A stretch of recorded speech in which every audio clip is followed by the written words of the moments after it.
Hello everyone, I'm NTom64. And I am Volkamar. And welcome to the HellfireComms playthrough of Doom. No, not the Doom of the olden days, the Doom of the newen days. 2016, to be precise. This has been developed by id Software, written by Adam Gascoigne, composed by Mick Gordon. Technically, it's the fourth title in the main series, but it's also kind of a reboot. I'm going to pass it over to Volk before I make a tit of myself, and he can explain more. Take it away. So the idea behind Doom 2016 is to give it a jab of the old newfangled modern gaming, but not too much, otherwise it wouldn't be the legendary game that it is, let's face it. So the idea behind the reboot was to, I guess they wanted to add like some new story in there, whilst at the same time being able to give nods and references to maybe some of the games of the past, because apart from Doom 3, Dooms 1 and 2 were really kind of light on the story, and Doom 3, it doesn't really reference the same Marine that we're maybe used to seeing in the first and the second game. Yeah. It's kind of borrowing ideas from like the old Dooms, but is giving it a new coat of paint and a bit of a light story to kind of gently prod you in the direction of multiple hordes of demons for you to turn into a fine bloody paste. Oh, this intro is amazing. They are rage, brutal, without mercy. But you'll be worse. Rip and tear until it is done! Yeah, this game does not skimp on the action right from the get-go. It's pretty much a line of dialogue. Oh, here you are, you're kind of strapped to this stone table. Break free your shackles and begin the killing. Are we naked right now? Naked and fighting space zombies? Pretty much. You don't need no pants. Well, it's a good job they left us with a gun, I suppose. Yeah, kind of odd just to have a gun just happen to lie around over there, I suppose. But, maybe they wanted to play it safe, but kind of thought, oh shit, I forgot the gun. Oh well, it's probably no big deal. And then, you know, they come back and think, oh, shit, I left that gun there. Oh no, do we have to listen to log and laws and such? Throughout the game you do have to on a couple of occasions, although they're few and far between, and they do kind of offer you just the right amount of either lore or foreshadowing that you need to kind of help you along your way. And that's one of the main things I like about this game, is that there is more to the game, but you have to kind of go out of your way to find it, either by picking up the little lore packets that are scattered secretly across all the levels. So you can find out more, but you're never given more than you need. So you're never really bored thinking, oh, I'm really not interested in this, I just want to kill more demons. Ah, finally, we are once again Master Chief. God damn it. I knew you were going to make that reference, but part of me, some small part of me was hoping that you wouldn't. Yeah, the game has a really, nice, snarky sense of humour, in that it totally reveres, the original source material, but at the same time, it's got a little bit of, the modern gamer sensibility, and I just want to get on and shoot demons from hell, you know? It is personified perfectly within, I guess we're just going to call him Doom Guy. From this point on, he doesn't really have an official name per se. Sometimes he's known as the Doom Slayer, sometimes he's known as just the Marine, but Doom Guy just sounds cooler if you ask me. Oh yeah. Fuck that noise, Doom, bitch. I have no time for plot. We'll see a bit more of Samuel later, but for now, it's time to rip and tear. They introduce the characters bit by bit. Hayden's kind of a guy that appears every so often, but you don't really see him face to face until much later on. But Olivia Pierce, who was the lady in the little hologram when we broke free of the stone table, we'll be seeing more of her in just a bit as well, and we'll know more about her in just a couple of parts' time. I love the melee system in this game, because it actively encourages you to go for that kill so you can regain health and whatnot. And I'm not entirely sure, you can do it from multiple angles and you get, different animations, which is great, replayability, just from killing things. Does that give you more health depending on, what body part you break off? I believe so, or at least that's the impression I've gotten through my time playing this game. I love that, by the way, just imp, yeah, I'm big and scary, just go up with a shotgun, blast him once, job's done. Good old Shy. I was actually playing through the first 4 levels of this last night, at the time of recording anyway, on our live stream, just to get into the Doom spirit and whatnot, and reacclimatise, because I'm sorry to say, guys, I'm not very good at first-person shooters, and, you know, I hadn't completed the game by the time we were set to record, so I figured, you know what, I don't want to go into this blind, I'll reacclimatise with stuff, and yeah, the shotty was my go-to weapon, especially once you get the explosive mod for it. Oh, it's glorious. The shotgun is just one of those weapons that is so hard to put down once you pick it back up, although, that being said, when you get the super shotgun, it makes a case. It's just like, oh yeah, I now have 2 barrels, and it literally minces everything in a few shots. This thing is amazing, I will never put it down. You were actually telling me where to find that. I think I'll have to backtrack on the next live stream and get it, because super shotgun sounds pretty tasty, not gonna lie. It is probably one of my favourite weapons in the game, and it is probably one of my favourite weapons from the Doom 1 and 2 as well, just because it was insanely powerful. You just literally go up to a guy, 2 shots, he's pretty much dead. Doesn't make a difference whether it's an imp or mancubus. Probably not going to get the same effect on a cyber demon, to be entirely honest with you, but, you know, it gets the job done for the most part. It's a very good all-round weapon. I mean, the shotgun was to begin with, but the super shot, he just makes it infinitely better. Beautiful, beautiful. Now, if you're wanting some old-school Doom, I doubt we're going to be doing a playthrough on it, but in our PC Quick Look series, you know, aptly titled NTom and Volk Spot on PC, I believe we did cover Doom 2 towards the start of the series, so go check out Season 1 of that. That's like Episode 1 to 24, 25 or so, and yeah, you can have some classic Doom action. Alright, can I just say this right now, that this is probably like the best title segue in, like, video games ever? Oh yeah. I'm having trouble thinking of some occasion where a title sequence is done quite as perfectly as this. Everything from the music to Doom Guy just going, oh, I hate this guy so much. Oh, beautiful, beautiful. And here it comes. The soundtrack in this game fucking kicks ass, mate. Do not question the might that is Mick Gordon, or he will smite you like the Doom Guy smites demons in his spare time. He truly is like a legend in terms of like heavy, hard-hitting music, and to be honest, he's probably one of my favourite video game composers ever, to be honest with you. You know, apart from maybe Nobu from like Final Fantasy fame, perhaps, but Mick Gordon's pretty high up there. I mean, he did the Killer Instinct soundtrack as well for Seasons 1 and 2, and yep. They rock too. He did the soundtrack on the upcoming Wolfenstein 2, The New Colossus. The first video game apparently he composed for was Nicktoons Attack of the Toy Bots in 2007. How about that? It's just such a weird thing to think of, especially like, oh yeah, we have Nicktoons and now we're here to blasting demons.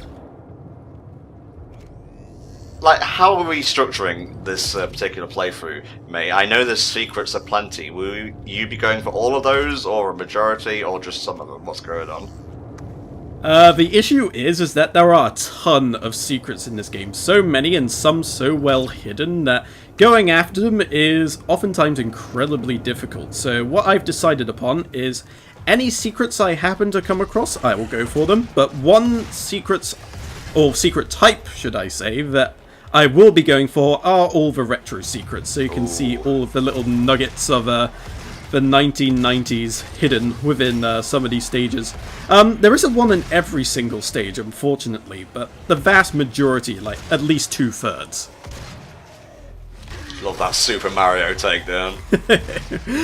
Yes, the glory kill system is really, really good, and as you said before, there are different animations depending on exactly where you attack the enemy from, and that's one of my favourites. Just literally turn a guy's foot around, stamp on his own face, it is amazing.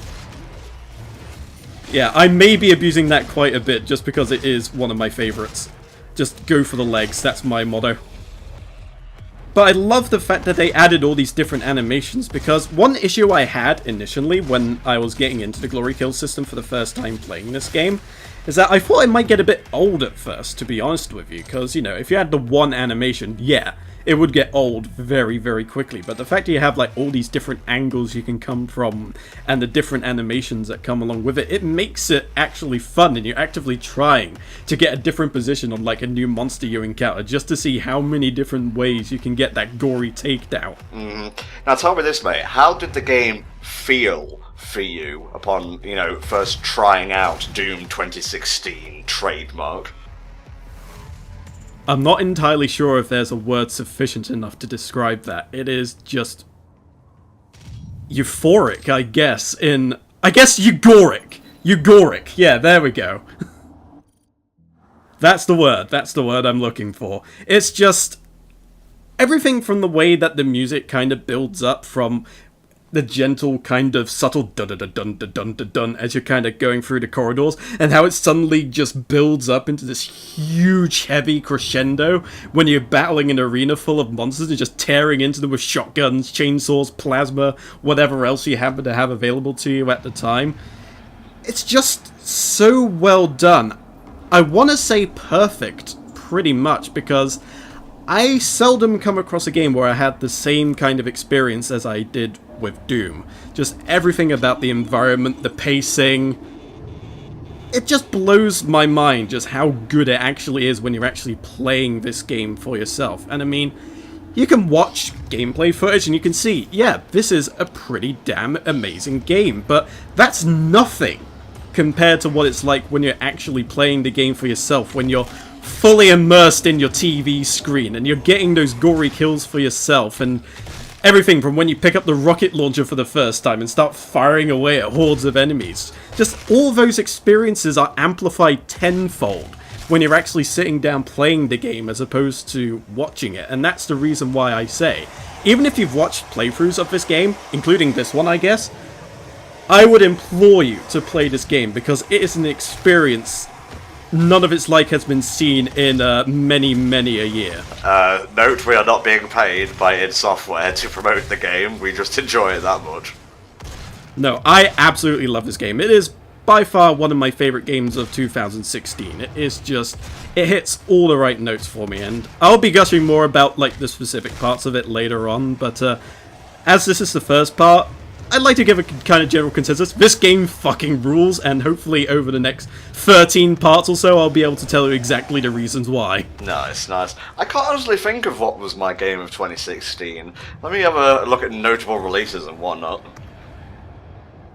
For me, it was either Doom or... I was trying to think what else came out in 2016, to be honest with you. Nier Automata would probably be pretty high up that list, to be honest with you. Oh, January 4th, Pony Island. I think we found a Game of the Year candidate already. Oh, dearie me. Please, God, no. Oddworld New and Tasty was last year. I could have sworn that came out beforehand. Yeah, I thought it would have been 2015 as well, but yeah. Can't remember all the facts, I suppose. Mario & Luigi Paper Jam, that was decent. I still hold to the opinion that it's the most mechanically satisfying of the Mario & Luigi titles, and maybe the weakest in terms of story, atmosphere, tone, etc. But, the writing was still the typical, level of quality. Yeah, I can see what you mean by that one. And I was showing off how the map system works in this game, and anybody who remembers the original Doom, some of those maps were very hard to navigate, partly due to hardware limitations, like sometimes it's just a bunch of lines and you have difficulty deciphering exactly where everything is spatially. In this game, they do improve it massively by giving you the whole three-dimensional map, so you can kind of look what comes up over and underneath you. And later on, you can upgrade your Praetor suit, which is what we're doing now, to actually get more functions on the map, and it will actually show you where secrets are. Your little compass on the main HUD will kind of pulsate when you're close to one as well. Ooh. And that really helps you in trying to find all the secrets that are hidden about this game. And trust me, in some of the later levels, there are a lot. Like, I remember some levels having like nearly 10, 11, maybe 12 secrets in total. And finding all of them is hella difficult unless you've got a lot of time on your hands. Of course, you can also get points to upgrade your weapons and whatnot, equip several different mods per weapon. There's a lot of customization in the game, more than you'd probably think of, when it comes to Doom and whatnot. Doom isn't exactly the kind of game that really dabbled in, I guess, sub-firing weapons initially, but it became popular in modern FPSs, how like some guns would have a secondary fire which would be useful in some situations, and I guess they kind of wanted to take that and make it into something, I guess, more interesting in a way, without being too complex. So you have 2 different modes for each gun, and you find these little drones that you can get these enhancements from, and if you happen to buy both for one particular gun, you can swap between them on the fly. So if you think, oh, I do like the shotgun's like grenade launcher feature, but I quite like the burst function here, so I could do that. And yeah, this is the first retro secret. You may recognize this from the first level of Doom 2. And these little areas here, they're mostly snippets. So sometimes it could be one room like this, sometimes it could be one rather large expansive corridor and others. But the main reason why you unlock these is because they actually unlock a full retro level for you to play. So by finding this secret, you actually unlock the entirety of what this level is based on. And you can play that outside of the main menu. There's like an option when you look into your profile to say like play retro levels, and it will come up with all the list of retro levels you've unlocked, and you can play each one. That's really cool. Yeah, it's a really neat little touch to kind of give a throwback to, like, I suppose the game that started it all, really, and was widely considered the most popular FPS, perhaps, even to this day, until this game sauntered up and goes, hey, I'm Doom 2 2016, bend over. Oh, jeez. So these are the little drones that I'm talking to you about. They're nice little friendly guys. Then, you know, any weapon you have on you will have little upgrades available to you that you can buy. Oh, yes. And switch between, although you can only get one per drone. And for some reason he feels the need to punch the damn thing before, you know, taking the goodie. He's no Cortez from Time Splitters. He doesn't have that kind of curtsy, that kind of wit, that kind of charm. Doom Guy knows 2 things, rip and tear, and sometimes he combines them. Or sometimes he just goes into full berserker rage and just... Oh my is god. the only thing on his mind. The berserk power-up is so good, you just start ripping things apart with your fucking bare fists. Even Hell Knights go down. Oh yeah, it doesn't matter how big they are. If you have a berserker power-up, it's just dead. And the animations, well, you'll see in maybe a part or two's time just how good it is, but... as much as I know that you want to talk about it some more, I must ask you please conserve your energy until we actually find it, because it is a sight to behold. It is a thing of beauty. But whilst we're on the subject of the power-ups, whilst you don't find them on this level, as well as the Berserker power-ups, you do also have some power-ups that were borrowed from Quake, which is another game created by id Software and is more multiplayer arena-based shooting than their Doom games were. And you got the likes of quad damage, speed boosts, and invulnerability that you can play around with later on in the game. And some of your Predator Soup upgrades also allow you to extend the duration of those buffs, or give you strong after effects as well. The only issue is, I found when I played this game, is that sometimes I discover those little glowing orbs a bit too late, so I'll pick it up and like, yeah, quad damage, and then I blast 2 enemies and like the whole sequence is over, and I'm just like, oh. Yeah, that happened to me at the end of level 4. I know you were there because you were like, you were being a good, like, dad, watching his stupid son try and bumble his way through a video game. Hey, I'm not much better. I say my FPS skill is mild competence at best. Like, sometimes I make absolutely stupid mistakes or miss things that are so obviously in sight, but in mine, and I guess by extension your defense, is, especially with some of these arena sequences, they are so damn chaotic that you don't really notice like all the little power-ups that are going on around the map. You're more focused on the enemy that's immediately in front of you and thinking, what's the best weapon to ensure that this guy dies as quickly as possible? Yeah, I guess so. One thing we just saw there as well is that you're not necessarily limited to positioning as far as your glory kills are concerned. Sometimes the environment can come into play. So if a dude's near a wall and you can make a glory kill, you can literally punch him into the wall and then stamp his head against it. And like blow it clean off. In fact, there will be like level bonuses coming up, I believe, where they'll like give you like optional objectives, like kill 2 things with a shotgun, perform this certain glory kill, like curb stomping, for example. So yeah, get used to positional glory kills if you want to get some extra upgrade points and whatnot. I wouldn't say you need to get all of them. You can usually get by maybe getting half of the possible upgrade points, since only you really need upgrade points for the weapon mods that you use the most. But of course, if you want to try everything, it kind of incentivizes you into getting all of those extra bonuses that you can, and it just makes the game a bit more fun. It gives you something more to aim toward. Also, you know, you don't want to be caught on the back foot when you run out of ammo for your good guns, and all you have left is the weapon you haven't been giving, you know, care and attention to. Yeah, that's another major thing in this game, where all of the weapons feel fun to use. And that just makes it so much better in terms of wanting to use every gun at your disposal, because if every weapon's fun, you're not necessarily going to be attached maybe to 1 or 2 weapons, well, except maybe the shotgun, just because it's the goddamn shotgun. But, you know, there's a certain amount of pleasure to be had when you use the plasma rifle for the first time, or the rocket launcher, or the ghost cannon, or even the chainsaw.